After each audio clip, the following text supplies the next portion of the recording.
இதுவரை எமது செயலமர்வில் இணைந்து கொண்டிருக்கின்ற சகல மாணவர்களையும் மாணவிகளையும் அன்போடு வகுப்புக்குள் வரவேற்றுக் கொள்கின்றோம். அனைவருக்கும் இனிய இரவு நேர வந்தனங்கள். அஸ்ஸலாமு அலைக்கும், வணக்கம். எமது முதலாவது அமர்விலே உங்களை சந்திப்பதில் பெருமகிழ்ச்சி அடைகிறோம். இன்று உங்களுக்கு 2 அமர்வு. இப்பொழுது 8 மணியிலிருந்து 9 மணி வரைக்கும் உங்களுக்கு அறிமுக வகுப்பு.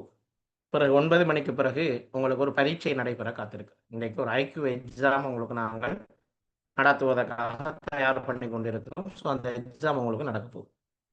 சரியா? ரைட். ஆகவே முதலாவதாக நீங்கள் எல்லோரும் ஏ லெவல் ஸ்டூடெண்ட்ஸ்.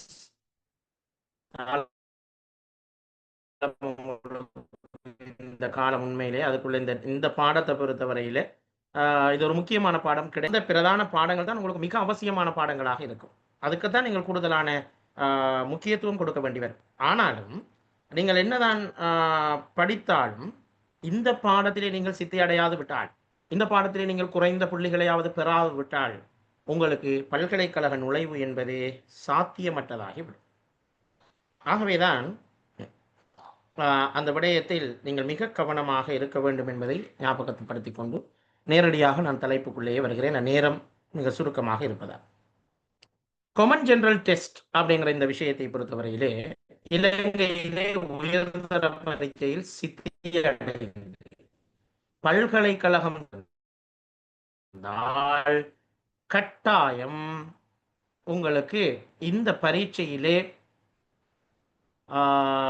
சித்தி அடைந்திருக்க வேண்டும் என்பது ஒரு முக்கியமான ஒரு விடயமாக சொல்லப்பட்டிருக்கிறதை நீங்கள் பார்க்கலாம். சரியா? என்னுடைய வாய்ஸ் உங்களுக்கு கிளியர் ஆகிதானே? ஆனால் கதைக்கிறது கிளியர் ஆகிக்குதா? ஏதாவது பிரச்சனை இருந்தால் சொல்லுங்கள், இஷ்யூஸ் இருந்தால் சொல்லுங்கள். கேட்குதா? இப்போ நல்லா நான் வீடியோ ஆஃப் பண்ணுறேன். சரி, தேவையான வீடியோ ஆன் பண்ணுவோம், மற்றபடி சும்மா கதைக்கு. ரைட், ஓகே, கவனிச்சுக்கலாம். இந்த உங்களோட மைக்கெல்லாம் மியூட் பண்ணி வச்சுக்கிறேன் நான். உங்களோட வீடியோ ஆடியோ உங்களோட எல்லாமே ஆஃப், டிஸ்டர்ப் இருக்கக்கூடாதுங்கிறதுக்காக. நீங்கள் ஏதாவது என்னோட கதைக்கணும்னா சேட் பாக்ஸில் கதைக்கணுமா? சேட் பாக்ஸில் மட்டும் என்னோட மட்டும் நீங்கள் கதைக்கலாம், வேறு யாரோடய நீங்கள் பேசிக்கலாதா? அதான் நம்மளோட கிளாஸ். சரி, இலங்கையிலே உயர்தர பரீட்சையிலே சித்தி அடைந்து நீங்கள் போக வேண்டுமாக இருந்தால் கட்டாயம் இந்த பாடத்தை நீங்கள் சித்தி அடைந்திருக்க வேண்டும் என்பதுதான் மிக முக்கியமான ஒரு விஷயம் என்பதை நாம் ஞாபகப்படுத்திக் கொள்கிறோம். ஆகவே இந்த பாடத்தை பொறுத்தவரையிலே இது மிக முக்கியமான ஒரு பாடம் என்பதை நீங்கள் கவனத்தில் கொள்ள வேண்டும் என்பதை தான் நான் முதலாவதாக உங்களுக்கு சொல்லிக்கொள்ள விரும்புகிறேன்.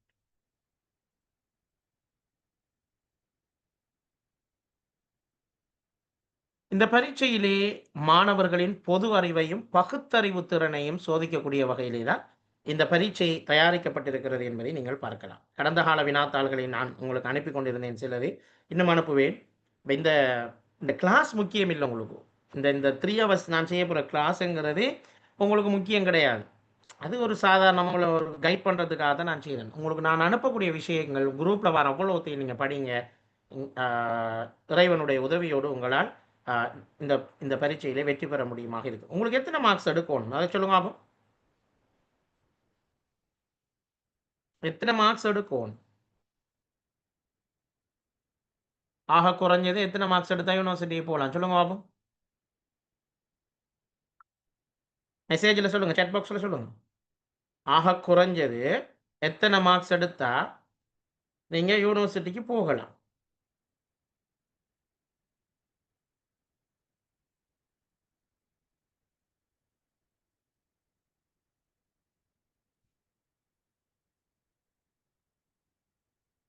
Right, very good. சிலர் 35 சொல்லிக்கிறீங்க, சிலர் 40 சொல்லிக்கிறீங்க, சிலர் 30 சொல்லிக்கிறீங்க. இது சரி, 30 தான் சரி. உங்களுக்கு 30 மார்க்ஸ் எடுத்தா போதும். 100க்கு 30 எடுக்கிறது ஒரு கஷ்டமா? வெரி சிம்பிள் இல்லையா? ஆகவே இந்த பாடத்தை பொறுத்தவரை நீங்கள் இந்த செமினாருங்கிறது என்ன பொறுத்த வரைக்கும் இந்த 3 ஹவர்ஸ்ங்கிறது ஒரு ஒரு உங்களை ஒரு கைட் பண்ணுறதுக்கு தான் நாங்கள் இந்த 3 ஹவர்ஸ் செய்கிறோமே தவிர நான் உங்களுக்கு குரூப்பில் அனுப்புகிற அவ்வளோத்தையும் படிங்க. நான் நிறைய அனுப்புகிறேன், எல்லாத்தையும் கிளாஸ் வச்சு கொண்டு செமினார் வச்சு கொண்டு இருக்கல. நீங்கள் மெயின் பாடம் படிக்கணும். அடுத்து எங்களுக்கு தேவை 30 மார்க்ஸ். ஸோ இது ரெண்டையும் அடிப்படையாக வச்சு நான் இப்போ உங்களுக்கு 100 மார்க்ஸுக்கு படிப்பிக்க வேண்டிய அவசியம் இல்லை. உங்களுக்கு 30 எப்படி எடுக்கிறேன்னா சொல்லி தரப்பேன். ஸோ அதை நீங்கள் அதுக்கேற்ற மாதிரி நீங்கள் ப்ரிப்பேர் பண்ணி கொடுங்க. நமக்கு 100 தேவை இல்லையே, நம்ம சும்மா என்ன கடை. ரைட். ஆனால் யூனிவர்சிட்டிக்கு நீங்கள் என்ட்ரன்ஸ் ஆகிறதுக்கு சில நேரம் சில யூனிவர்சிட்டி வழியை என்ன செய்வாங்க, சில கோர்சஸை நீங்கள் செலக்ட் பண்ணுற நேரம் அதுக்கு ஆப்டிடியூட் டெஸ்ட் வைப்பாங்க. அதுக்கு ஐக்கு படிச்சிருக்கணும். அதை நீங்கள் ஏ லெவல் எடுத்ததுக்கு பிறகு எங்களோட தொடர்ச்சியாக நடக்கிற ஐக்கு வகுப்புகளில் சேர்ந்து படிச்சுக்கொள்ளுங்க. அது உங்களுக்கு பிறகு ஹெல்ப்பாக இருக்கும். நீங்கள் ஏ லெவல் எடுத்ததுக்கு பிறகு, ஏ லெவலில் முடிஞ்சதுக்கு பிறகு என்ன கண்டக்ட் பண்ணுங்க, குரூப்பில் இருங்க தொடர்ந்து. நாங்கள் ஆப்டிடியூட் கிளாஸ் செய்வோம் தனியாக, 30 தலைப்பு இருக்குங்க, 30 ஹவர்ஸ் தலைப்பு. அதை நீங்கள் ஃபுல்லாக ஃபாலோ பண்ணீங்கன்னு சொன்னால் உங்களுக்கு யூனிவர்சிட்டி என்ட்ரன்ஸுக்கு கோர்சஸை செலக்ட் பண்ணுற நேரம் ஆப்டிடியூட் டெஸ்ட் வந்து தேவைப்படும். அது அப்போ அந்த டைமில் நீங்கள் அதை பார்த்துக்கணும். ரைட். இப்போ இந்த வினாத்தாள் கட்டமைப்பு எப்படி இருக்குமா அப்படிங்கிறது நான் போட்டிக்கிறாங்க பார்த்துக்கணும். இதுதான் வினாத்தாள் கட்டமைப்பு. இது நான் சொல்லலை, இது பரீட்சை திணைக்களம் சொல்கிறது. நேரம் 2 மணித்தியாலம். உங்களுக்கு மொத்தம் 120 நிமிடங்கள் காணப்படும். எம்சிக்யூ தான் உங்களுக்கு வேற போகுது. எந்த ஒரு விடையும் நீங்கள் எழுதுற இல்லை. கட்டுரை எழுதுற இல்லை, கடிதம் எழுதுற கேள்வி எல்லாம் இல்லை, பந்து அமைப்பில் விட எழுதுற இல்லை, எல்லாமே எம்சிக்யூ தான். தனி எம்சிக்யூ. ஸோ 5 விட வரும், 5 ஆப்ஷன், 4 ஆப்ஷனும் இல்லை. உங்களுக்கு ஏ லெவல் பேப்பர்ஸ் எல்லாமே 5 ஆப்ஷன் தானே. ஸோ 5 ஆப்ஷன்ஸ் வரும். அதில் நீங்கள் ஒரு ஆப்ஷனை தெரிவு செய்கிற மாதிரி தான் இந்த பேப்பர்ஸ் எல்லாமே உங்களுக்கு இருக்க போகுது. ஸோ இந்த பேப்பர் உள்ளடக்கம் என்ன அப்படின்னு சொல்லி நாங்கள் பார்க்குற நேரம்,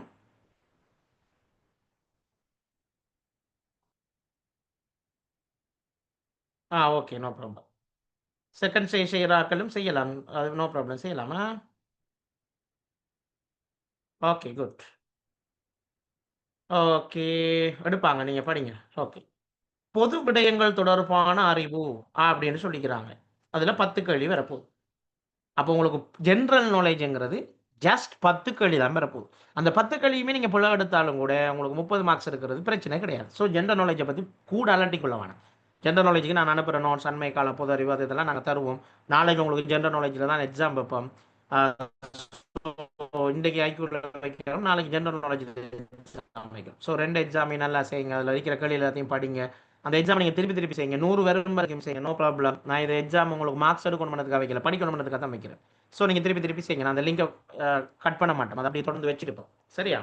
அப்போ உங்களுக்கு படிக்கிறது இப்போ இல்லை, நீங்கள் உங்களோட பிரதான பாடங்கள் எக்ஸாம் எழுதிட்டு ஜென்ரல் டெஸ்ட் நடக்கிற நாளைக்கு முதலாண்டு நீங்கள் இதை தானே படிப்பீங்க. அந்த டைமில் பார்த்துக்கணும். சரியா? அந்த டைமில் அதெல்லாம் செஞ்சு பாருங்கள். இப்போ செஞ்சு பாருங்கள் சொன்னோம்ல. ஓகே, சரி.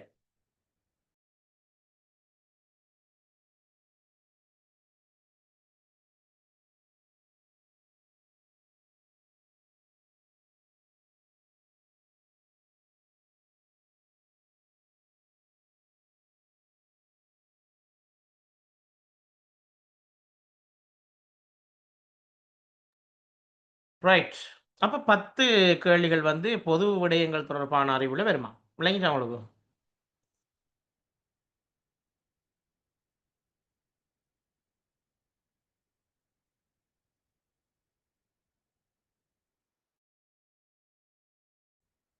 ஏனைய 10 வினாக்கள்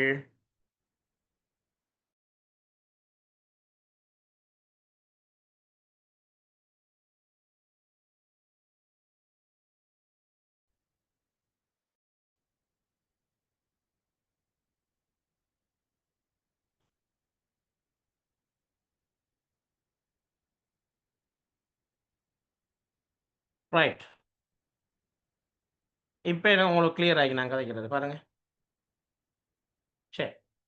அப்போ முதலாவது 10 வினாக்கள் உங்களுக்கு பொது அறிவு சம்பந்தமா வரும்னு சொல்லிட்டாங்க. 2வது எண்கோளங்கள், அதே மாதிரி நியாயிக்கும் திறன், உங்களோட சொல்றேன் பகுப்பாய்வு திறனை அடிப்படையாக வைத்து 10 வினாக்கள் வரும். பிரச்சினை தீர்த்தல், ப்ராப்ளம் சால்விங் சம்பந்தமாக 15 வினாவர். கிரகித்தல் தொடர்பாக 15 வினாவர். மொத்தமாக 50 வினாக்கள் இடம்பெறும். 1க்கு 2 மார்க்ஸ் மேலே 100 புள்ளிகளை நீங்கள் பெற்றுக்கொள்ளலாம். அப்போ உங்களோட சிலபஸ் இதுதான். அப்போ நாங்கள் தயாரிக்கிற கேள்விகளும் எதை அடிப்படையாக இருக்கணும்? நாங்கள் உங்களுக்கு காட்டுற கேள்விகள், படித்து தர விஷயங்கள் எல்லாமே இதை அடிப்படையாக வச்சு தான் இருக்கணும். பொது விடயங்கள் தொடர்பான அறிவு அந்த கடைசி 15 கேள்வியும் எல்லாருக்கும் செய்யலாம். அதிலேயே நீங்கள் மார்க்ஸ் எடுத்துடலாம், 30 மார்க்ஸ். அந்த 15 கேள்வியும் என்ன வேற போகுது? படங்களை தந்து விட ஒழுங்குபடுத்த சொல்லி சொல்லுவாங்க, வசனத்தை தந்து விட, கதையொன்றை தந்து விட, குழப்பி தந்து விட ஒழுங்குபடுத்த சொல்லி சொல்லுவாங்க, படங்களை தந்து விட்டு நியாயிக்க சொல்லுவாங்க. ஸோ அந்த மாதிரி வர கேள்விகள் எல்லாம் யூ கேன் டூ வெல். சரிதானே? டோன்ட் worry, உங்களால் அதெல்லாம் மிச்சம் சிறப்பாக செய்ய முடியும். ஆகவே நீங்கள் யாரும் கான்ஃபிடென்ட் இழக்க வேண்டாம். இந்த செமினார் உங்களுக்கு நிச்சயம் வழிகாட்டும் இன்ஷா அல்லாஹ். நீங்கள் மிக சிறப்பாக 50க்கு மேலே புள்ளிகள் எடுத்து பாஸ் ஆவீங்க. செட்டியாக நான் சொல்கிற இந்த ஐடியாஸை நீங்கள் ஃபாலோ பண்ணலைங்க. ஸோ 10 10 15 15 இந்த மாதிரி தான் இந்த 50 வினாவும் இடம்பெறும். ஸோ அதை முதலாவது பார்த்துக்கொள்ளும். ரைட். இப்போ பொது அறிவுக்கு எப்படி தயாராகுது அப்படிங்கிற விஷயம் என்று பார்க்குற நேரம், பொது அறிவுங்கிறது ஒரு கடல். நாங்கள் படித்து முடிக்கலாமா? நிச்சயமாக படித்து முடிக்கலாம். கொஞ்சம் நீண்ட காலம் எடுக்கும் பொது அறிவை நாங்கள் படிக்கிறது. ஆகவே எல்லாத்தையும் படிக்க இயலாது. எனவே நீங்கள் என்ன செய்யுங்களா, இதுக்கு பிறகு உங்களுக்கு ஜென்ரல் நாலேஜ் படிக்கிறதுக்கு காலமும் இல்லை. ஸோ நான் என்ன செய்ய போகிறேன், உங்களுக்கு உதவி செய்ய போகிறேன். எப்படி உதவி செய்ய போகிறேன்? சில தலைப்பு ரீதியாக சில டியூட்ஸ் எல்லாம் ப்ரிப்பேர் பண்ணி உங்களுக்கு நாங்கள் அனுப்ப போகிறோம். சரிதானே? நானும் என்னுடைய அட்மினும் சேர்ந்து உங்களுக்கு சில டியூட்ஸ், உங்களுக்கு எக்ஸாம்ஸ் எல்லாம் ப்ரிப்பேர் பண்ணி கொண்டிருக்கிறோம். உங்களுக்கு நாளையிலிருந்து நாங்கள் அனுப்புவோம். நாங்கள் இதுக்கு அப்புறம் செமினார் செய்யலை தானே. 5ஆம் தேதிக்கு அப்புறம் எந்த ஒரு செமினாரும் யாரும் செய்யலை. ஆனால் எங்கள் வாட்ஸ்அப் குரூப் இயங்கும். அந்த வாட்ஸ்அப் குரூப்பில் நாங்கள் உங்களுக்கு தேவையான குறிப்புகளை போடுவோம். நீங்கள் அதெல்லாம் ஒன்றும் பார்க்க வேணாம், அப்படியே வைங்க, டவுன்லோட் பண்ணி நீங்கள் உங்களுக்கு எக்ஸாம் அண்டு நைட்டுக்கு இருந்து இதில் பார்த்துட்டு அடுத்த காலையில் ஒருக்கா பார்த்துட்டு போனால் சரி. அப்படி நான் உங்களுக்கு நோட்ஸ் எல்லாம் ப்ரிப்பேர் பண்ணி அனுப்ப. நான் சொன்னேன் 500 பொது அறிவு வினா தொகுப்பு உங்களுக்கு அனுப்ப போகிறோம்னு சொல்லி. ஸோ அதை அனுப்புவோம் நாங்கள். அது 500 மொத்தமாக அனுப்ப மாட்டோம், தனித்தனி ஒவ்வொரு டாபிக் வைஸாக உங்களுக்கு பொது அறிவு வினாக்கள் வரும். ஸோ நீங்கள் அதெல்லாம் சும்மா நோமலை பார்த்துட்டு போனீங்கன்றாலே அதில் இருக்கிற வினாக்கள் வரும், வராமல் போகும். அதை பற்றி நீங்கள் யோசிக்குவானா உங்களால் செய்ய முடியுமா இருக்கு. ஆனால் மெயின் ஐக்யூவில் நான் சொன்ன மாதிரி கடைசி 15 வினா உங்களோட கிரகித்தலோடு சம்மந்தப்பட்டது. ஸோ அதை அவர்த்து தான் முடிவெடுக்கிற அந்த கேள்வி எப்படி செய்கிறேன். அது படிச்சுட்டு போகலாம், சில ப்ராக்டிஸ் பார்க்கலாம். சரி, பார்த்துட்டு போ. அடுத்தது தலைப்பு ரீதியாக பொது அறிவை நாங்கள் கல்வி, விளையாட்டு, அரசியல், பொருளாதாரம் அப்படின்னு உங்களுக்கு பிரித்து நாங்கள் தலைப்புகளில் சில நோட்ஸஸ் எல்லாம் தரப்போகிறோம். அண்மை கால பொது அறிவுகளை மெயினாக பார்ப்போம். அடுத்தது சில வரலாற்று தகவல்களும் பெரிது, அதையும் பார்ப்போம். நான் சில நோட்ஸ்களும் உங்களுக்கு போட்டுக்கொண்டிருந்தேன், திருப்பியும் போடுவோம். அதிகமாக கடந்த கால பொது அறிவு வினாத்தாள்களை கற்பதன் மூலமாக நீங்கள் விடைகளை தேடுவதன் மூலம் பல தகவல்களை அறிந்து கொள்ளலாம். அது ஓகே. எனவே நீங்கள் தலைப்பு ரீதியாக கொஞ்சம் ப்ரிப்பேர் ஆகிக்கொள்ளுங்க. நான் அதை அனுப்புகிறோம், அதை நீங்கள் படிச்சுக்கொள்ளுங்க. சரி, இப்போ நீங்கள் நாங்கள் டிரெக்டாக எங்களை கேள்விக்குள்ளே போவோம். உதாரணத்துக்கு ஒரு கேள்வி போட்டிங்க. பின்வருவனவற்றுள் ஐக்கிய நாடுகள் அமைப்பின் 6 உபசபைகளில் உள்ளடங்கும் விடைகளை மட்டும் கொண்ட விடை எது? ஐக்கிய நாடுகள் சபைக்கு கீழே 6 சபைகள் இருக்குது. ஸோ அதில் எது சரியான பதில்? உங்களுக்கு ரெக்கார்டிங் இன்றைக்கே வந்துடும், நைட்டுக்கு வந்துடும். 10 மணிக்கு முதல் உங்களுக்கு ரெக்கார்டிங் உங்களோட குரூப்புக்கு வந்துடுமா? No problem. நான் அனுப்புவேன் எல்லாம் ரெக்கார்டிங் அனுப்பி இந்த படிப்பிக்கிற ஸ்லைட் அனுப்பணும் உங்களுக்கு. நான் படிப்பிக்கிறேனே ஸ்லைட் விடையோடு உங்களுக்கு வரும். ஸோ நீங்கள் உண்டு நோட்ஸ் எல்லாம் எடுக்கிறதுக்கா இல்லை, சும்மா இருங்க கேட்டுட்ருங்க நான் கதைக்கிறத மட்டும். இப்போ விடையை சொல்லுங்கள் டாக்டர். செட் பாக்ஸில் விட சொல்லுங்கள், செட் பாக்ஸில். ஆ சாரி, உங்களோட கையில் பேப்பர் இருக்கு தானே? பேப்பர் தந்து தானே? பேப்பர் அனுப்பிட்டேன் பிடிஎஃப். ஸோ பேப்பரில் இருக்கும் இந்த கேள்வியெல்லாம் பார்த்துக்கணும். ரைட், என்ன விட தாரிக்கா மட்டும்தான் ஆன்சர் பண்ணிக்கிறீங்க, மெட்ராக்கள்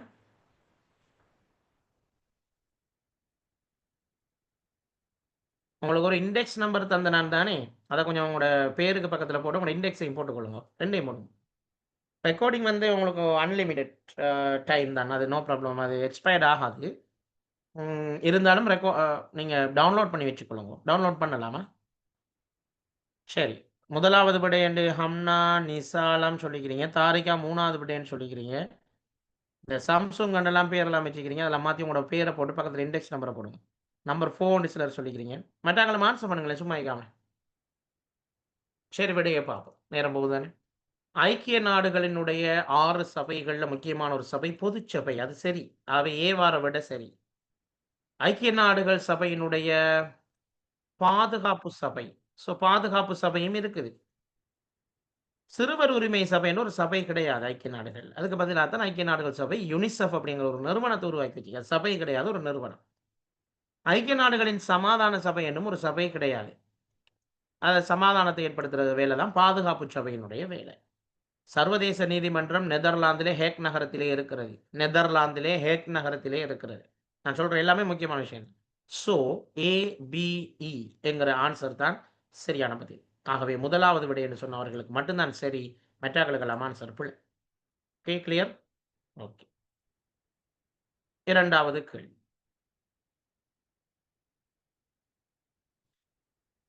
உருவில் நான் இப்போ ஐக்கிய நாடுகள் சபை அப்படின்ற தலைப்புல உங்களுக்கு நோட்ஸ் அனுப்புவேன். ஓகே தானே? அப்போ உங்களுக்கு லேசியான ஐக்கிய நாடுகள் சபை சம்பந்தமான கேள்விகள் எல்லாம் நீங்கள் அதில் படிச்சுட்டு போய்த்தரலாம். நான் அனுப்புவேன் உங்களுக்கு அதெல்லாம். சரியானே? ரைட். உருவில் காட்டப்பட்டுள்ள இலச்சினைக்குரிய சர்வதேச நிறுவனம் யாது? உங்களுக்கு 5 ஆப்ஷன்ஸ் இருக்குது. ஸோ இந்த இந்த பாம்பெல்லாம் போட்டு உலகத்தில் வாரது, அது எதனுடைய இலச்சினை? குயிக் ஆன்சர் பண்ணுங்க.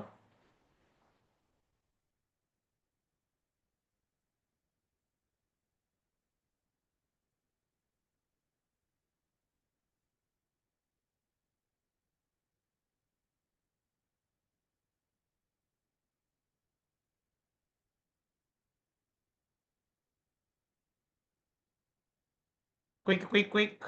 ரைட், 15 பேர் ஆன்சர் பண்ணிட்டீங்க. 3வது, 1வது, 4வது போன்ற ஆப்ஷன்ஸ் வந்திருக்குது.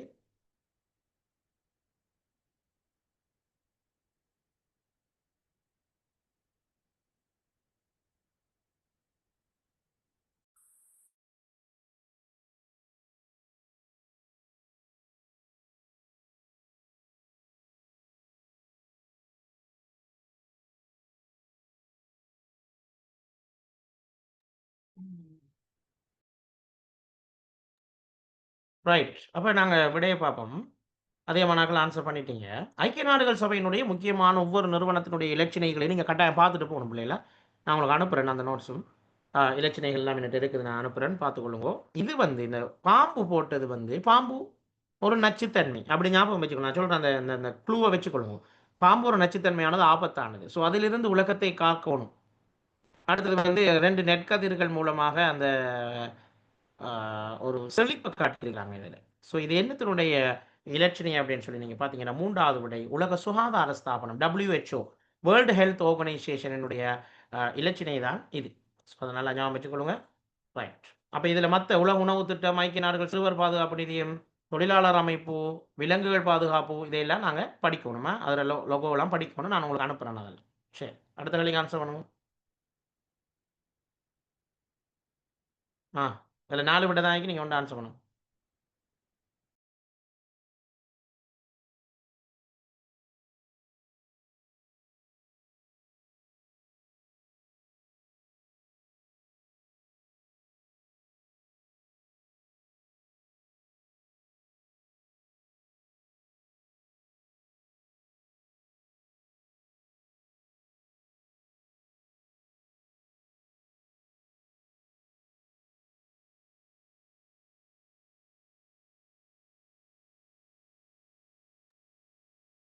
ரைட், விடையை பார்ப்போம்.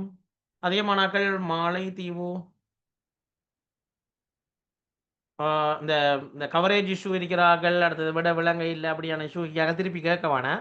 ரெக்கார்டிங்கை பாருங்கள் ஆறுதல் பிறகு. ஏன்னா டைம் இல்லை தான், நமக்கு ஷார்ட் டைம், அதுக்குள்ளே பார்த்து முடிக்கும். இப்போ 25 பேர். நிறைய விஷயங்கள் சொல்லிக்கிறீங்க. ஆனால் சரியான பதில் வந்து 4வது விடையை சொன்னாங்களுக்கு வாழ்த்துக்கள். இலங்கையில் தான் பெரிய டயர் தொழிற்சாலை இலங்கையில் உருவாக்கப்பட்டது. தென்கிழக்காசியாவிலேயே மிகப்பெரிய தொழிற்சாலை 2021ஆம் ஆண்டு கோத்தபாய ராஜபக்ஷ அவர்களினால் திறந்து வைக்கப்பட்டது. 155 ஏக்கர் பரப்பளவில் இந்த டயர் தொழிற்சாலை அமைக்கப்பட்டது. அப்படியான விஷயங்கள்லாம் பார்த்து. உமா ஓயா நிகழ்ச்சி திட்டத்துக்கு நிதி உதவி செய்த நாடு யாது? இதுக்கு விட இல்லை, நீங்க தான் விட சொல்லணும். சொல்லுங்க பாப்போம். உங்களுக்கு பேப்பர்ல ஆப்ஷன்ஸ் இருக்கும், நீங்க விட சொல்லுங்க. உமா ஓயா நிகழ்ச்சி திட்டத்துக்கு நிதி உதவி செய்த நாடு யாது?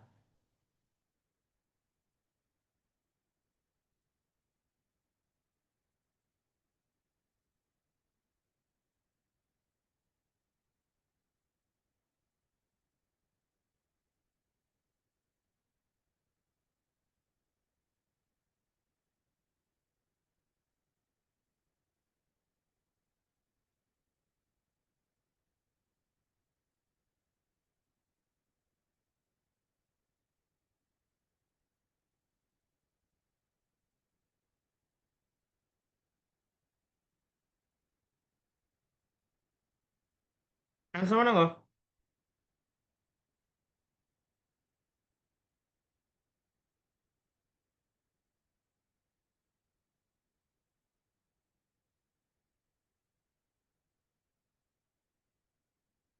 ரைட், உமா ஓயா நிகழ்ச்சி திட்டத்துக்கு அனுசரணை வழங்கிய நாடு வந்து ஈரான். ஈரான் தான் அனுசரணை வழங்கி இருந்ததா? ரைட், ஆன்சர் ஆப்ஷன் நான் உங்கள்கிட்ட தான் கேட்டேன். Right, Iran. ஸோ ஈரான் ஜனாதிபதி இலங்கைக்கு தான் கடைசியாக வந்திருந்தார். அதுக்கு பிறகு அவர் போகிற நேரம் தான் இறந்து போனார். தெரியுமா உங்களுக்கு அந்த சம்பவம்? ஞாபகம் போன வருஷம் நடந்த சம்பவம். ரணில் விக்ரமசிங்கே ஜனாதிபதி ஆகிக்கிற நேரம் தான் இந்த சம்பவம் நடந்தது. என்ன? ரைட், இதான் உமா ஓயா நிகழ்ச்சி திட்டம். அது சம்மந்தமாக நோட்ஸ் எல்லாம் நான் போட்டிங்க, நீங்கள் ஆறுதலாக வாசிங்க. நான் இந்த ஸ்லைடு உங்களுக்கு அனுப்புவேன். இந்த கிளாஸ் முடியும் உங்களுக்கு படிப்பிச்சு அவ்வளோதையும் அனுப்புவேன். டோன்ட் வரி, எல்லாமே நான் தருவேன். எல்லாம் உங்களுக்காக செஞ்சது தான். ஸோ எனக்கு நான் இதை வச்சுருந்து என்ன செய்ய, எனக்கு ஒரு பிரயோஜனமும் இல்லை. ஸோ உங்களுக்காக செஞ்சது தான் இதெல்லாம் தருவேன். ஆனால் நீங்கள் வேறு யாருக்குன்னு ஷேர் பண்ணுவானா, யாருக்காவது பிறகு உங்களுக்கு நோட்ஸ் ரெக்கார்டிங்ஸ் தேவைன்னா என்ன கண்டக்ட் பண்ண சொல்லி என்ன நம்பரை கொடுங்க. நீங்கள் யாருக்கும் தயவுசெய்து ஷேர் பண்ணாங்க. என்ன இது ஒரு புலமை சொத்து தானே, நீங்கள் பே பண்ணிக்கிறீங்க. ஸோ உங்களுக்கு நான் தண்டிக்கிறேன், அவ்வளோதான். ஸோ இதை நீங்கள் பயன்படுத்தி கொடுத்தது எங்களுக்கு எந்த ஆட்சேபனையும் இல்லை. ஆனால் நீங்கள் இதை ஃபேஸ்புக்லேயோ வாட்ஸ்அப்லேயோ யாருக்குமே ஷேர் பண்ண வேணாம் ப்ளீஸா. ரைட், நான் உங்களுக்கு தருவேன். உமாமயா பல்நோக்கு அபிவிருத்தி திட்டத்தை மக்கள் பாவனைக்காக கையளிக்கிற நிகழ்வு நடந்தது உங்களுக்கு தெரியும். 290 ஜிகாவர்ட்ஸ் மின்சாரத்தை உற்பத்தி செய்கிறாங்க.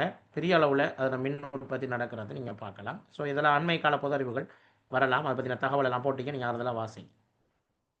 அண்மையில் விமான விபத்தில் மரணித்த ஈரானிய ஜனாதிபதியையும் புதிதாக பதவியேற்று சிங்கப்பூர் ஜனாதிபதியையும் குறிப்பிடும் சரியான விடை யாது? ஆன்சர் பண்ணுங்க.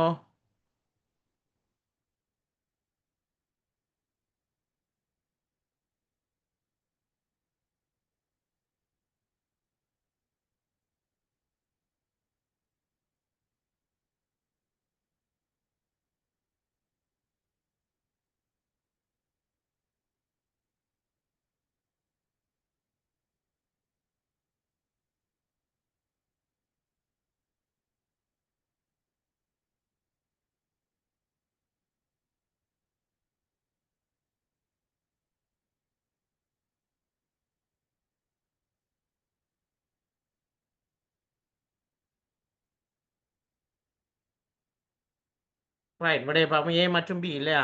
ரைட், ஏ மற்றும் பி. யாரு? Ebrahim Raisi. இப்ராஹிம் ரைசி தான் அந்த ஜனாதிபதி, ஈரான் ஜனாதிபதி. இவர் தான் அந்த விமான விபத்தில் மரணிச்சவர். சரிதானே? ரைட். அதே மாதிரி இப்போ பார்த்தீங்கன்னு சொன்னால், நம்ம சிங்கப்பூரினுடைய புதிதாக ஜனாதிபதியாக பதவியேற்றவர் தர்மன் சண்முகரத்னம்ங்கிற ஒரு தமிழர். ஸோ அதுக்கு சரியான பதில் அதுதான். அகமது நஜாதி ஈரானினுடைய முன்னாள் ஜனாதிபதி, ஹலிமா யாக்கூப் சிங்கப்பூரினுடைய முன்னாள் ஜனாதிபதி, செபாஸ் ஷெரீஃபும் முன்னாள் ஜனாதிபதிகள் ஒருவர் தான். ஸோ அது வராது. பின்வருவனவற்றுள் பச்சை வீட்டு வாயு அல்லாதது எது? பச்சை வீட்டு வாயு என்னன்னு படிச்சுப்பீங்க சில ஆக்கள், குறிப்பாக சயின்ஸ் படித்த ஆக்கள் படிச்சுப்பீங்க. மெட்டாக்களும் ஓ லெவல் டைம்ல படிச்சுப்பீங்க.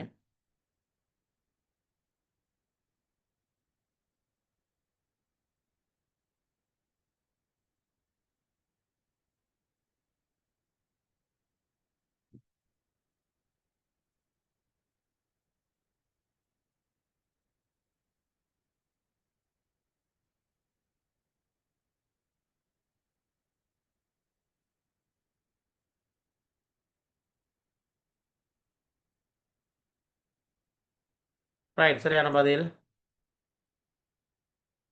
வெரி குட், சரியான பதில சொல்லிட்டீங்க, வாழ்த்துக்கள். சிலர் சொல்லிக்கிறீங்க, சிலர் சொல்லல. சிலர் சொன்னது பிள்ளை. ரைட், சரியான விடையை பார்க்கலாம்.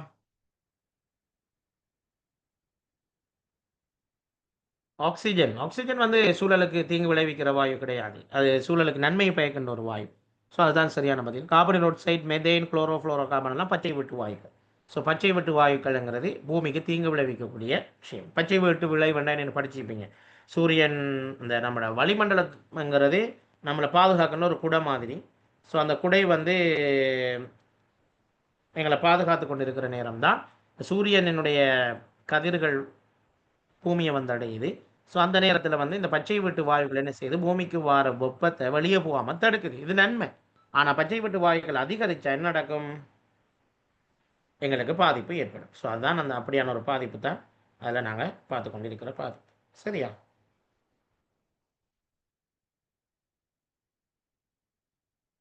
பூமியை வெப்பமடைய செய்யும். அதான் இவ்வளவும் பச்சை வீட்டு வாயுக்கள் தான். பார்த்தீங்க எவ்வளோ பச்சை வீட்டு வாயுக்கள் இருக்குன்னு பார்த்தீங்களா?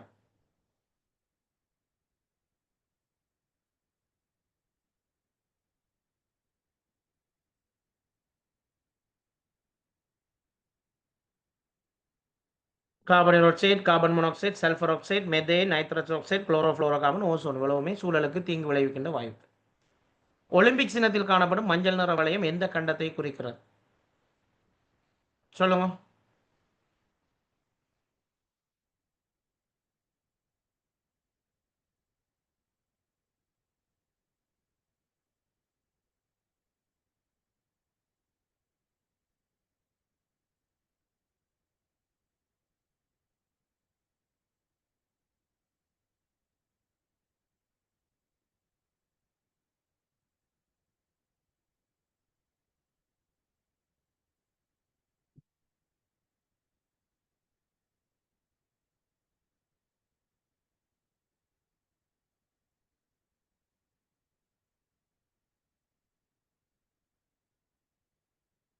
ரைட். நான் ஒலிம்பிக்ஸை பற்றி உங்களுக்கு தனியான ஒரு டியூட் ஒன்று அனுப்புகிறேன், படிங்கோ. அனுப்புவேன்னா ஆப்பிரிக்கா, ஆசியா, ஆஸ்திரேலியா, அமெரிக்கா இதில் ஒலிம்பிக்ஸ் இடத்துல 5 வளையங்கள் இருக்கும் கண்டிருப்பீங்க. ஸோ அந்த 5ல் எது என்று பார்த்தீங்கன்னா ஆசியா கண்டத்தை தான் மஞ்சள் நிற வளையம் குறிக்கிறது. இதுதான் அந்த 5 கண்டங்களும் அது குறிக்கின்ற இடங்களும். ஐரோப்பா, ஆப்பிரிக்கா, அமெரிக்கா, வட அமெரிக்கா, தென் அமெரிக்கா, ஆஸ்திரேலியா, ஆசியா. ஸோ இதில் மிஸ் ஆகிற கண்டம் அந்தார்டிகா. அந்தார்டிகா கண்டத்தில் மனிதன் இல்லை என்பதால் அது ஒலிம்பிக்ஸில் சேர்த்துக்கொள்ளப்படுறதில்ல. ஸோ இந்த வளையங்கள்ற விளக்கத்தை பார்த்துக்கொள்ளும். இந்த ஒலிம்பிக்ஸ் இன்னும் 1913ஆம் ஆண்டு பிஆர்டி கூப்பர்டின் அப்படிங்கிற ஒருவரால் வடிவமைக்கப்பட்டது. 5 வட்டங்களும் 5 கண்டங்களை குறிப்பதோட ஆர்வம், நம்பிக்கை, வெற்றி, ஒழுக்க விழுமியம், விளையாட்டு சிந்தை போன்ற குணங்களையும் அது குறிக்குது. ஸோ அப்படி நோட்ஸ் எல்லாம் போட்டிருக்கிறேன் பாருங்கள். நான் ஒலிம்பிக்ஸை பற்றி நிறைய கேள்வி போட்டிருக்கிறேன், இதுக்குரிய விடையையும் போட்டிருக்கிறேன். நீங்களே படிச்சுக்கொள்ளுங்க சரியா? படிக்கலாம். நான் நோட்ஸ் எல்லாம் இப்படி போட்டிக்கிறேன். சரி. அண்மையில் யுனெஸ்கோவின் உலக ஆவண பாரம்பரிய சின்னமாக எந்த புனித நூல் அறிவிக்கப்பட்டுள்ளது? யுனெஸ்கோ கடந்த வருடம் இலங்கையில் இருக்கிற ஒரு புனித நூலை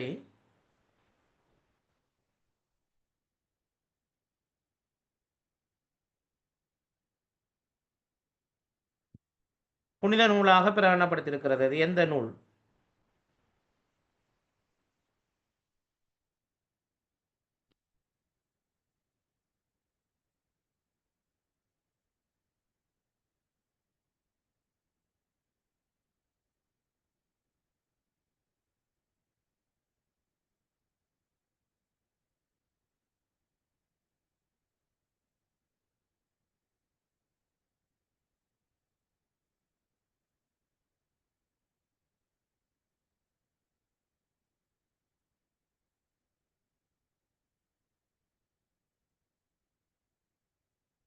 ஓகே, நிறைய விடைகளை சொல்லிக்கிறீங்க. ஆனால் சரியான பதில் வந்து 2வது விடைன்னு சொன்ன அனைவருக்கும் வாழ்த்துக்கள்.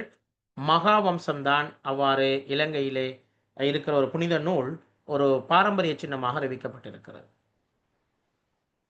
யுனெஸ்கோ மகாவம்சத்தை உலக பாரம்பரிய நூல்களில் ஒன்றாக பிரகடனம் படுத்தியிருக்கு. இந்த நோட்ஸ் எல்லாம் நான் உங்களுக்கு அனுப்புவேன், டோன்ட் வரி. நீங்கள் ஒன்று எழுத வேணாம், நான் அனுப்பு. மகாவம்சத்தை பற்றி, தீவம்சத்தை பற்றி எல்லாம் போட்டிருக்கேன், சும்மா படிங்களா? எல்லாத்தையும் விளங்கப்படுத்த டைம் போதாது. சரி. நுகர்வோர் புகார்கள் மற்றும் விசாரணைகளுக்காக இலங்கையில் அறிமுகப்படுத்தப்பட்டுள்ள துரித தொலைபேசி இலக்கம் என்ன? ஹாட்லைன் நம்பர் என்ன? இது கேட்டு வரது அடிக்கடி ஏதாவது ஒன்று ஹாட்லைன். ஸோ நுகர்வோர் கஸ்டமர், கன்சியூமர்ஸ் கன்சியூமர்ஸ் சம்பந்தமாக ஏதாவது இஷ்யூஸ் இருந்தால், உதாரணமாக உங்களுக்கு ஒரு பொருள் வாங்குறீங்க, அதில் டேட் பிரச்சனை அல்லது அப்படி ஏதாவது இஷ்யூஸ் இருந்தால் நம்ம எந்த நம்பருக்கு தொலைபேசி எடுத்து முறைப்பாடு செய்யலாம்?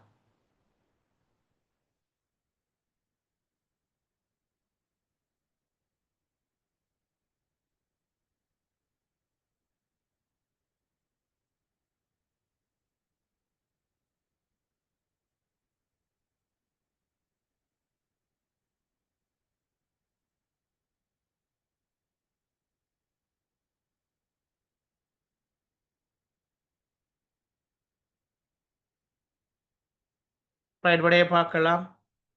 சிலர் 1, சிலர் 3, சிலர் 4 எல்லாம் சொல்லிக்கிறீங்க. ஸோ சரியான பதில் வந்து 4வது விடை தான். 1977 என்பது தான் நுகர்வோர் பாதுகாப்புக்கான தொலைபேசி இலக்கு. ஸோ நான் சில முக்கியமான தொலைபேசி இலக்கங்களை உங்களுக்கு தொகுத்து தந்திருக்கிறேன், பார்த்துக்கொள்ளுங்க. அரசு தகவல் 1919, சிறுவர் உதவி 1929, மகளிர் சேவை உங்களுக்கு பெண்களுக்கு அப்படி ஏதாவது பிரச்சனைகள் இருந்தால் இந்த 1938க்கு நீங்கள் அறிவிக்கலாம்.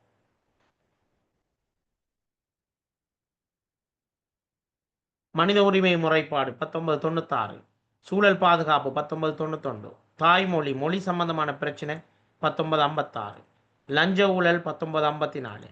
இப்போ நேற்று முந்த நாள், இப்போ கொஞ்ச நாளைக்கு முதல் ஒரு 2-3 டேஸுக்குள்ள ஜனாதிபதி ஒரு புதிய திட்டத்தை ஆரம்பித்து வச்சுக்கார் இலங்கையில். அனைவரும் ஒன்றாக இணைந்து போதை வசதிக்கு எதிராக ஒன்றிணைவோம். ஸோ அந்த நேரத்தில் அவர் ஒரு புதிய தொலைபேசி இலக்கத்தை ட்ரக்ஸ் அபியூஸ் அல்லது ட்ரக்ஸ் டீலிங் சம்பந்தமாக நீங்கள் முறைப்பாடு செய்கிறதுக்கு பயன்படுத்தலாம் அப்படின்னு சொல்லி சொன்னாங்க. அது என்ன நம்பர் தெரிஞ்சாங்க ஒரு கமெண்ட் பண்ணுங்க. Zulfa, very good. வேற மெட்ராக்கள்?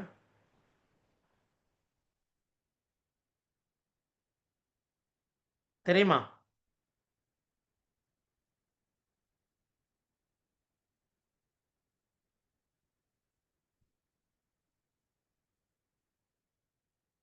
Right, very good. Sanuja, very good. இந்த இண்டெக்ஸுக்கு பக்கத்தில் உங்களோட பேரையும் போட்டுக்கணும் நல்லமே. 003, வெரி குட். யாருன்னு தெரியாது, பேரை போட்டால் தான் எனக்கு தெரியும்.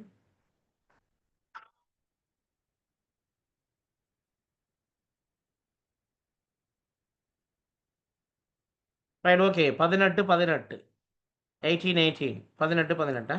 ரைட். இன்னும் சில எமர்ஜென்சி நம்பர்ஸ் என்ன போட்டீங்க, அதெல்லாம் நீங்கள் பார்த்து படிங்க. ஓகே, அடுத்த கேள்வி. இலங்கை சுற்றுச்சூழல் அமைச்சினால் நாட்டின் அழியும் தருவாயில் உள்ள விலங்குகள் மற்றும் தாவரங்கள் தொடர்பான தரவுகள் அடங்கிய வெளியீடு எவ்வாறு அழைக்கப்படும்? அழியும் தருவாயில் இருக்கிற விலங்குகளை எந்த ஏட்டில் பதிவு செய்வாங்க?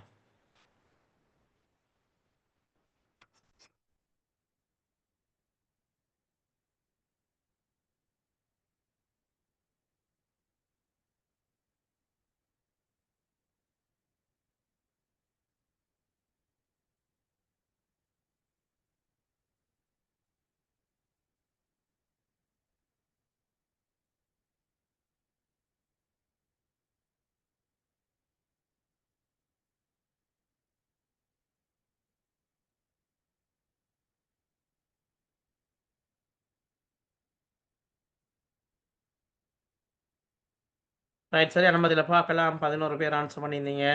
ஆனால் அதிகமானார்கள் ஆன்சர் பிள்ளை 2 பேர் தான் சரியான பதிலை சொல்லியிருந்தீங்க. சரியான பதில் வந்து ரெட் டேட்டா புக், செந்தரவு புத்தகம்ங்கிறது தான் சரியான பதில். ஸோ இன்னைக்கு ரெட் டேட்டா புக் இப்படி தான் இருக்கும். ஸோ இதில் தான் இந்த அழிவடைகிற நிலையில் உள்ள விலங்குகள் தாவரங்கள் பற்றிய பதிவுகள் இடம்பெறும். இலங்கையில் ஆரம்பிக்கப்பட்ட முதலாவது அரசியல் கட்சி எது தெரியுமா? இலங்கையில் ஆரம்பிக்கப்பட்ட முதலாவது அரசியல் கட்சிக்கு விட நான் தரல, ஆப்ஷன் தரல. நீங்கள் சொல்லுங்க அப்ப முடியும்.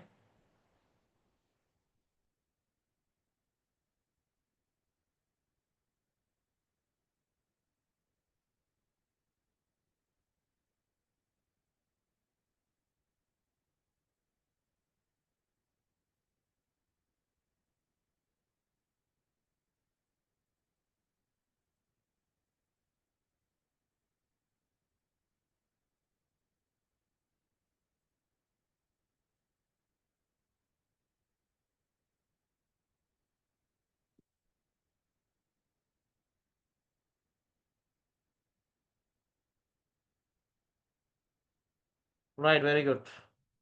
இது நீங்கள் ஓ லெவலில் படிச்சிருப்பீங்க, லெவல் இது படிக்கிறார்கள், பொலிட்டிக்கல் சயின்ஸ் படிக்கிறார்களுக்கு தெரிஞ்சிருக்கும். ஓகே. இலங்கையில் ஆரம்பிக்கப்பட்ட முதலாவது அரசியல் கட்சி லங்கா சமசமாஜ கட்சி. ஐக்கிய தேசிய கட்சி, சுதந்திர கட்சி எல்லாம் சொல்லியிருந்தீங்க, அதெல்லாம் பிள்ளை. ஸோ லங்கா சமசமாஜ கட்சி தான் Sri Lankan first political party. Okay, Lanka Samasamaja கட்சி. இலங்கையில் உருவாக்கப்பட்ட த மோஸ்ட் ஆஃப் ஆக பழைய கட்சிகள் உட்பட புதிய கட்சிகள் வரைக்கும் இதில் நாங்கள் தொகுத்திருக்கிறோம், நீங்கள் பார்த்துக்கொள்ளலாம். இன் 1935 லங்கா சமசமாஜ கட்சி created by doctor NM Perera, and also 1943 Lankan Communist Party SA Wickremasinghe, 1945 Bolshevik Lenin Party doctor Colvin R D Silva, 1946 United National Party, அதான் யூஎம்பி அழைக்கப்படுது, டிஎஸ்ஏ நாயக்கா, 1951 ஸ்ரீலங்கா சுதந்திர கட்சி எஸ்டபிள்யூஆர்டி பண்டார் நாயக்கா, ஃப்ரீடம் பார்ட்டின்னு சொல்லிட்டு ஸ்ரீலங்கா ஃப்ரீடம் பார்ட்டி, 1944 அகில இலங்கை தமிழ் காங்கிரஸ் ஜிஜி பொன்னம்பலம், அதுமாதிரி இலங்கை தமிழரசு கட்சி, இலங்கை தமிழரசு கட்சி எஸ்ஜேவி செல்வநாயகம் அவர்களால் உருவாக்கப்பட்டது. ஸோ இதில் பார்த்துக்கணுங்க. அந்த ஒவ்வொரு கட்சியை பற்றியும் நான் போட்டிருக்கிறேன், அவங்களோட லோகோஸ் எல்லாம் போட்டிருக்கிறேன். நீங்கள் சும்மா பார்த்துட்டு போங்க. உருவாக்கினாக்கள். ரைட், நாங்கள் இப்போ ஐக்யூ கொஷன்ஸுக்குள்ளே வருவோம். 2 ரூபாய் நாணயங்கள் நாலினதும் 1 ரூபாய் நாணயங்கள் இரண்டினதும் நிறை 2 ரூபாய் நாணயங்கள் இரண்டினதும் 1 ரூபாய் நாணயங்கள் ஆறினதும் நிறைக்கு சமம் எனில் 1 ரூபாய் நாணயத்தின் நிறை 2 ரூபாய் நாணயத்தின் நிறையின் எத்தனை மடங்காகும்? எங்கள் ஆப்ஷன்ஸ் நான் தரல, நீங்கள் விடையே சொல்லுங்கள். செய்யலுமா? அந்த டைம் ஓடிக்கொண்டிருக்குதா? டைமுக்குள்ளே செஞ்சு போகணும்.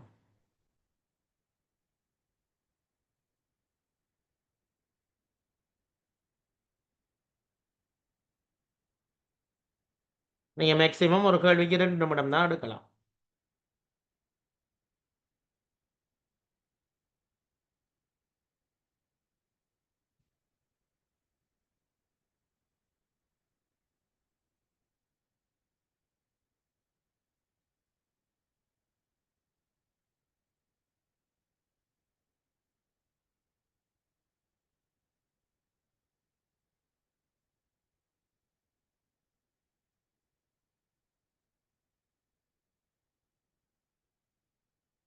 ரைட், 2 மடங்குன்னு ஒரு ஆள் சொல்லிக்கிறீங்க, 20 மடங்குன்னு ஒரு ஆள் சொல்லிக்கிறீங்க. மற்ற ஆக்கள் ஆன்சர் பண்ணுங்க. டைம் முடிய போகுது. இந்த 30 மறுபடியும் முடிஞ்சா டைம் முடிஞ்சுச்சு.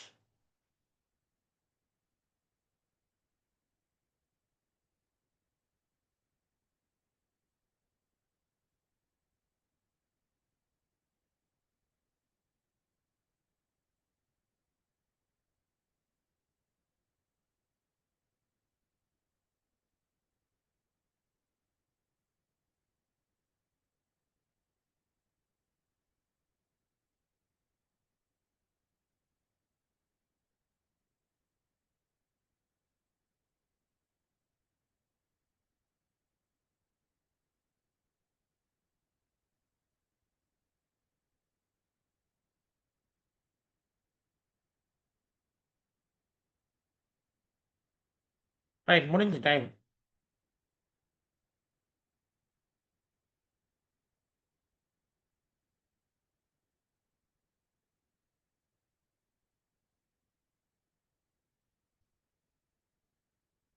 ஓகே.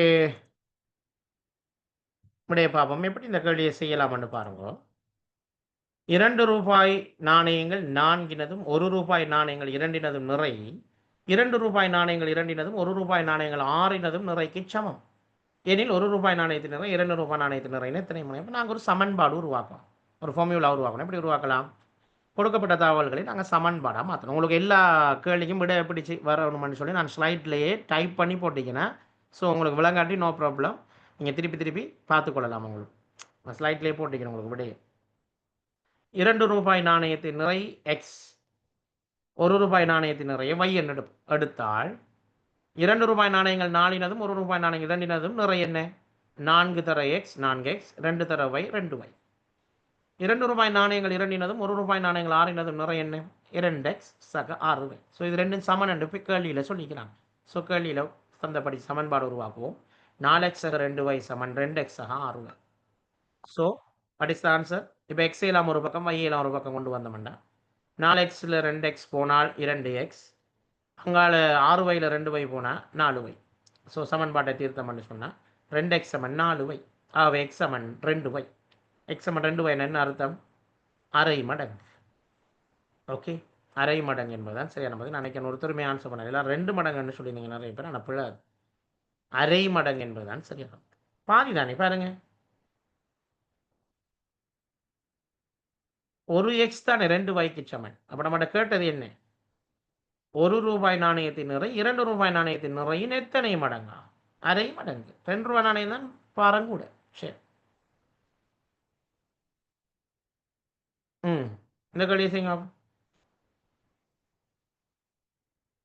மருத்துவர் ஒருவர் ஒரு நோயாளிக்கு 7 நாட்களுக்கு 2 வகை மருந்துகளை விதித்தார். முதல் வகை 6 மணித்தியாலத்துக்கு ஒரு தடவையும், 2ஆம் வகை 8 மணித்தியாலத்துக்கு ஒரு தடவையும் எடுக்கப்படுதல் வேண்டும். நோயாளி திங்கட்கிழமை இரு மருந்துகளையும் முற்பகல் 6 மணிக்கு எடுத்தால், பின்னர் எப்போது எந்த நாளில் எத்தனை மணிக்கு இரு மருந்துகளையும் ஒரே நேரத்தில் எடுப்பார்? என்ன நாள் என்ன டைம் ரெண்டையும் சொல்லுவோம்.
4 பேர் மாத்திரம் ஆன்சர் பண்ணிக்கிறீங்க, மற்றவர்கள் ஆன்சர் பண்ண இல்ல.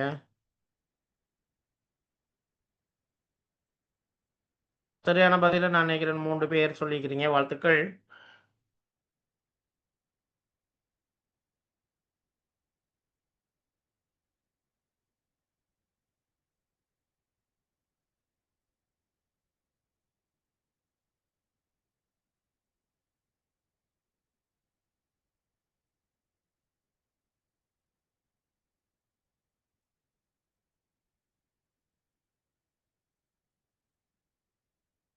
ரைட், விடைய பாப்போம். இந்த கேள்வி எப்படி செய்யுற அப்படிங்கிறத நாங்க முதலாவது பார்த்தோம்னு சொன்னா, சரியான விடை வந்து செவ்வாய் முற்பகல் 6 மணிங்கிறது தான் சரியான பதில். ஸோ நெக்ஸ்ட் டே 6 AM போட்டாங்களுக்கு சரி. அதாவது 7 நாட்களுக்கு 2 வகை மருந்துகளையும் எடுப்பார்ன்னு சொன்னா, 7 நாட்களுக்கு 2 வகை மருந்துகளை விதித்தார். முதல் வகை 6 மணித்தியாலத்துக்கு ஒரு தடவை, 2ஆம் வகை 8 மணித்தியாலத்துக்கு. அப்ப 6க்கு மட்டுக்கும் போமசி கண்டாச்சு வி.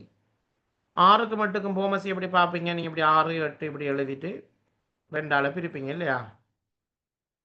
3, 4 திருப்பி 2ஆல பிரிப்பீங்க. இது பிரிபடாது. ஸோ 3 போடுவீங்க. இது பிரிபடும் 2. அப்ப இவ்வளவுதான். இதுக்கு மேல பிரிக்க இயலாது. 3ம் 2 ஆலையும் தான் பிரிபடும். அப்ப 2 தர 3, 6, 6 2 12 2 24. ஸோ 24 தான் போமசி. 6க்கு மட்டுக்கு போமசி 24ன்னு காணுவீங்க. 24 மணித்தியாலத்தால தான் மீண்டும் அதே மருந்தை போடுவாங்க. ஸோ உடைய பார்த்தீங்கன்னு சொன்னா 24 மணித்தியாலத்துக்கு பிறகு மீண்டும் 2 மருந்துகளை ஒரே நேரத்தில் எடுத்துக்கொள்ள. அப்ப இன்றைய காலையில் 6 மணி என்ன, அடுத்த நாள் காலையில் 6 மணிக்கு தான் ஒரே நேரத்தில் மருந்து எடுத்துக்கொள்ளும். ஓகே.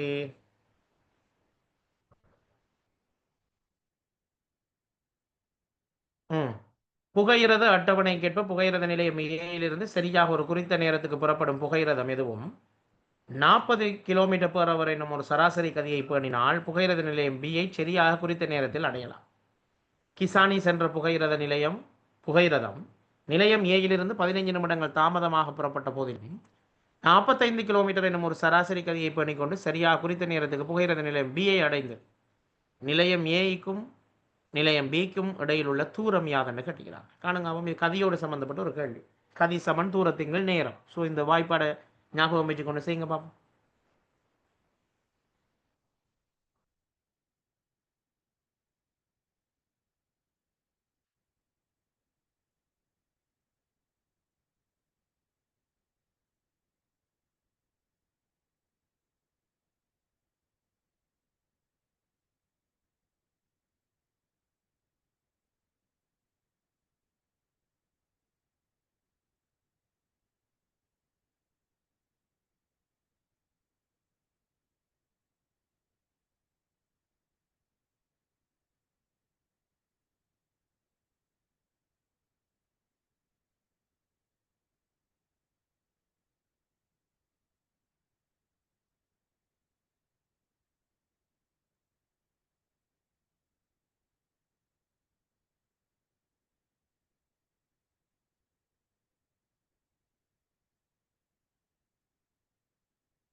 யாராவது விட சொல்லியிருக்கிறீங்களா?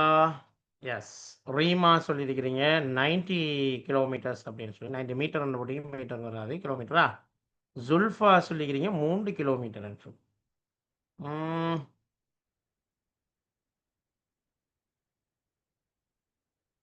ரெண்டுமே தவறு போல தான் இருக்குது. சரி பார்ப்போம்.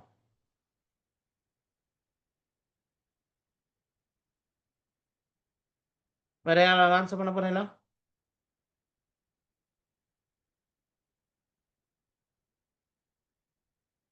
இல்லை, ஒருத்தர் ஆன்சர் பண்ணுறதில்ல அப்படியா?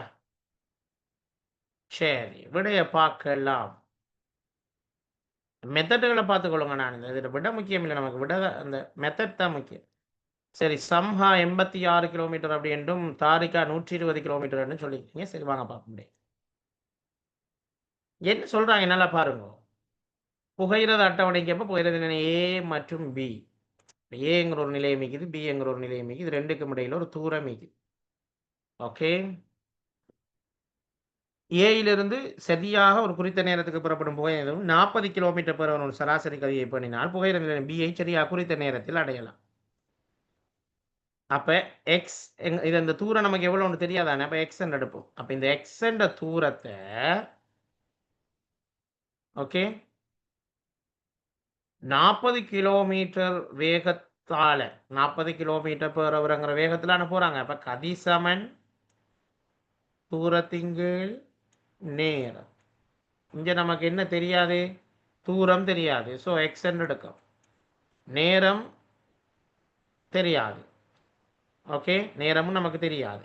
அப்ப தூரத்தின்கீழ் கதி தானே. அப்ப தூரம் எக்ஸ், கதி ஏற்கனவே சந்திக்கிறாங்க 40ன்னு சொல்லி. இது ஒரு ஒரு ஒரு விஷயம், ஒரு ஆப்ஷன். திருப்பி ரெண்டாவது ஆப்ஷன் சொல்றாங்க என்னண்டா, கிசானி புறப்பட்ட புகையிரதம் என்ன செய்யுது, 15 நிமிஷங்கள் தாமதமாக தான் போகுது. ஓகே, அப்போ ஏற்கனவே நாம் ஒதுக்கின நேரத்தை விட 15 நிமிஷம் குறையும்.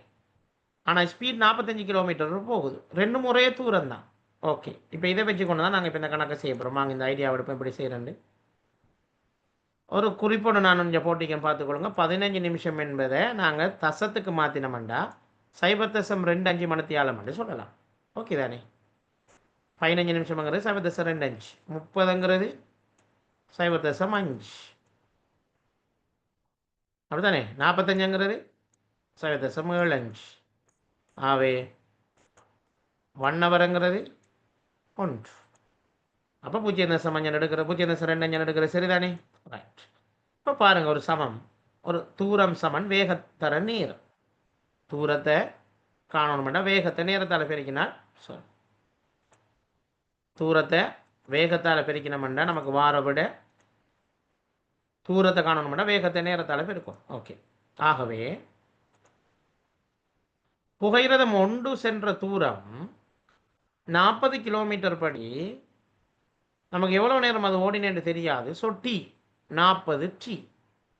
புகையிரதம் 2 தூரம் இந்த டைமை விட 15 நிமிஷம் குறையும். அதான் 0.25 குறையும். என்ன போட்டிங்க, டீயிலிருந்து 0.25 குறையும். ஆனால் போன ஸ்பீட் 45. So பெருக்கிவிட்டோம்னா 45 D 11.25. இது ரெண்டும் சமன். இப்போ டீயை காணலாமா இல்லையோ, டீயை முதல் காணலாம். அப்போ இரண்டின் தூரம் சமன் என்பதால் 40 டீயும் 45 டி 11.25 சமன். ஸோ இப்போ 45 டி இருக்கிற பக்கம் 40 டீயை கொண்டு போனோம்னா கழிப்பட்டு 5 டி என்று மிஞ்சும். 11.25 இங்கே பக்கம் ப்ளஸ் ஆகும். ஸோ 5 டி சமன் 11.25. அவை ஒரு டி சமன் 2.25 மணித்தியாலம். அப்போ 2.5 மணித்தியாலம் தானே இந்த ட்ரெயின் ஓடுது. அதில் தூரத்தை பார்க்குறதுக்கு என்ன செய்யணும், 1 கிலோமீட்டருக்கு 40ன்னு சொன்னா 1 கிலோமீட்டருக்கு தானே 40, ஒரு மணித்தியாலத்துக்கு தானே 40, சாரி ஒரு மணித்தியாலத்துக்கு 40. ஸோ 2 மணித்தியாலத்துக்கு 80, காமணித்தியாலத்துக்கு 10. ஒரு மணித்தியாலத்துக்கு 40னா காமணித்தியாலத்துக்கு 10 தானே. ஸோ இவ்வளோதான் ஒரு ஓடின தூரம் இல்லையா. கண்டுபிடிச்சிட்டமே 2.5 மணித்தியாலம் என்று. அப்போ 1 மணித்தியாலம் 2 மணித்தியாலம் காமணித்தியாலம். ஸோ கூட்டினமண்டா 80 10 90 கிலோமீட்டர் ஓடிப்பேன். ஸோ தூரம் 90 கிலோமீட்டர். இப்படி தான் காணும். இந்த மெத்தடை நீங்கள் பயன்படுத்தி கொள்ளும். ஓகே,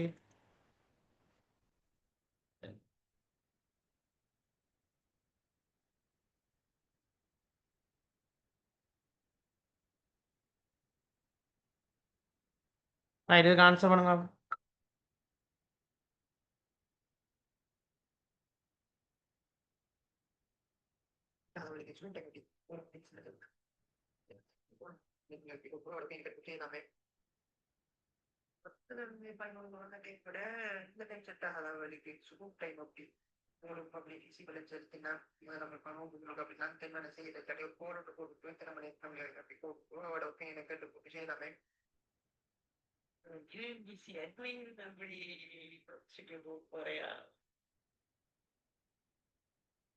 நான் இதுவும் விழுந்திருக்கேன் புதுசாக விழுந்திருக்கேன் கேட்டேன் சரி உங்களோட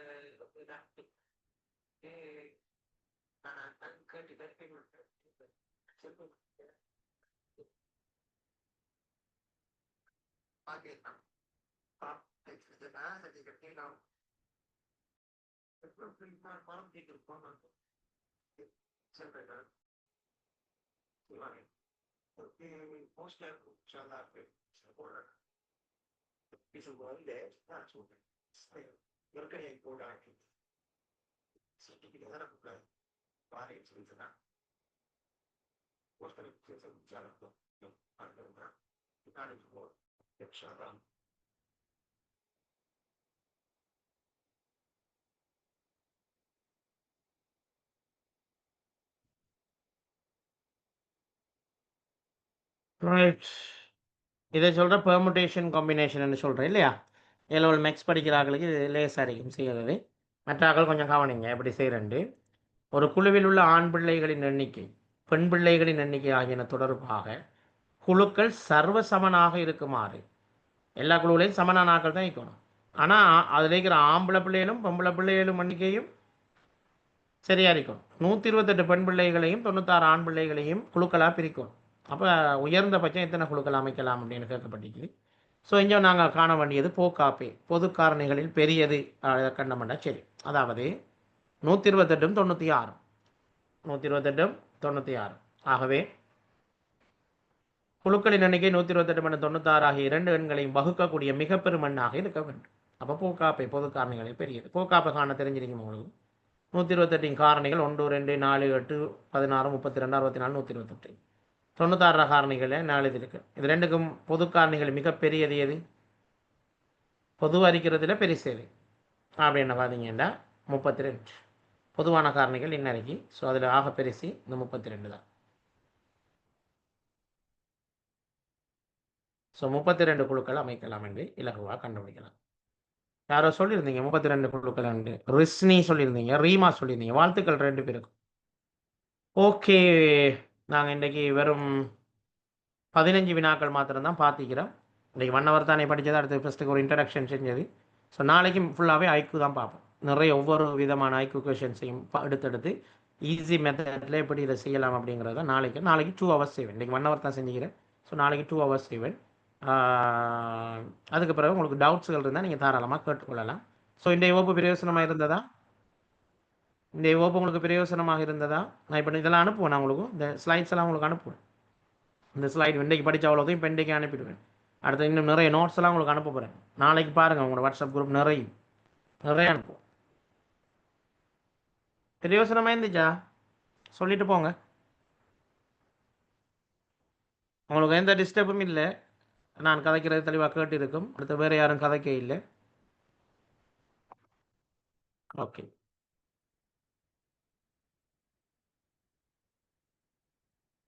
நாளைக்கு 2 hours செய்வோமா? ஓகே. நீங்கள் எக்ஸாமை பற்றி டோன்ட் ஃபியர், நீங்கள் பயப்பட தேவையில்லை. கான்ஃபிடென்ட்டாக போய் செய்யலாம். ஒரு பிரச்சனையும் இல்லை. இப்படியான கேள்விகள் தான் வரப்போகுது. ஸோ நார்மலாக செய்யலாம். இதோட லேசான கேள்வியெல்லாம் வரும். ஓகே, இதெல்லாம் பாஸ் பேப்பர் கேள்விகள் தான். நான் இப்போ போட்டிக்கிற எல்லாமே உங்களுக்கு பெரும்பாலும் பாஸ் பேப்பர் கேள்விகள். பரவாயில்லை, செஞ்சு பார்ப்போம். Okay, thank you very much. இன்னும் நிறைய கேள்விகள் இருக்குது. நாளைக்கு வேறு வாய்ப்பு இதெல்லாம் பார்ப்போமா? தேங்க்யூ. நாளைக்கு பார்ப்போம். நான் ஃபுல்லாக உங்களுக்கு ஒரே நாளில் செய்வோம்னு தான் யோசிச்சு. அப்புறம் 4ஆம் தேதியோட செமினார்லாம் நிப்பாட்ட சொல்லியிருக்காங்க தானே. ஸோ நாங்கள் நாளைக்கு நைட்டுக்கு ஃபுல்லாக செஞ்சுட்டு நிப்பாட்டோம். ஓகே, அஸ்ஸலாமு அலைக்கும், வணக்கம், குட் நைட், குட் பை.